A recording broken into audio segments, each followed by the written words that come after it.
हिंदू मंदिरों की सरकारी नियंत्रण से मुक्ति यह एक प्रमुख विषय लेकर विश्व हिंदू परिषद आगे जाकर कार्य करेगी।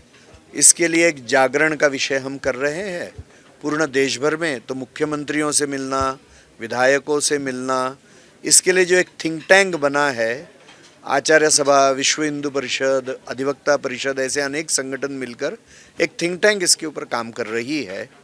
और वो थिंक टैंक ने एक कानून का प्रारूप बनाया है। वो प्रारूप लेकर हम सभी राजनीतिक दलों से मिलेंगे। तो एक जागरण का पक्ष अभी पूर्ण देश भर में चल रहा है। दूसरी बात है कि हिंदू जनसंख्या में जो असंतुलन हो रहा है उसके 3-4 प्रमुख कारण हैं। एक तो जो मिशनरी एक्टिविटी है कि जो हिंदुओं का मतांतरण करती है। दूसरा, मुसलमानों का एक वर्ग जो लव जिहाद के माध्यम से आज यह मतांतरण कर रहा है। तीसरी, जो बांग्लादेश और म्यांमार से मुस्लिम घुसपैठ हो रही है विदेशी मुसलमानों की। और चौथा विषय ने घटता हुआ हिंदू जन्म दर। तो ये चारों विषयों को एड्रेस करने का है।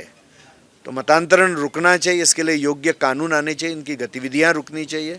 लव जिहाद का भी विषय कानून लाकर भी रोकना चाहिए, समाज का जागरण करके भी रोकना चाहिए। और जो मुस्लिम घुसपैठ है उसको रोकना चाहिए, उनको बाहर भी भेजना चाहिए कि उनकी इस देश और संविधान के साथ उनकी कोई निष्ठा नहीं है।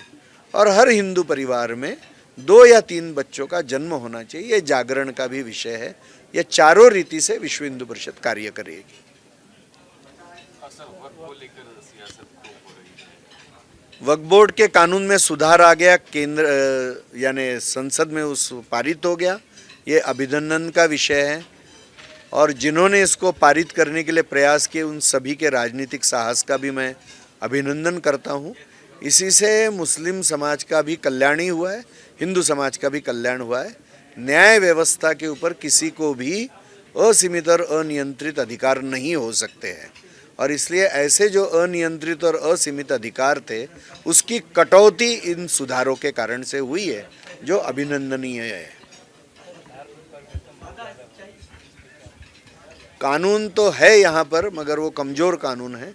अधिक स्ट्रॉन्ग कानून यहाँ झारखंड में आना चाहिए, उसका पालन भी होना चाहिए। और ऐसी जो शक्तियाँ काम कर रही हैं उनको रोकना चाहिए। ये झारखंड में होना ही चाहिए। खबर का मतलब बवाल न्यूज। हमारे चैनल को सब्सक्राइब जरूर करें।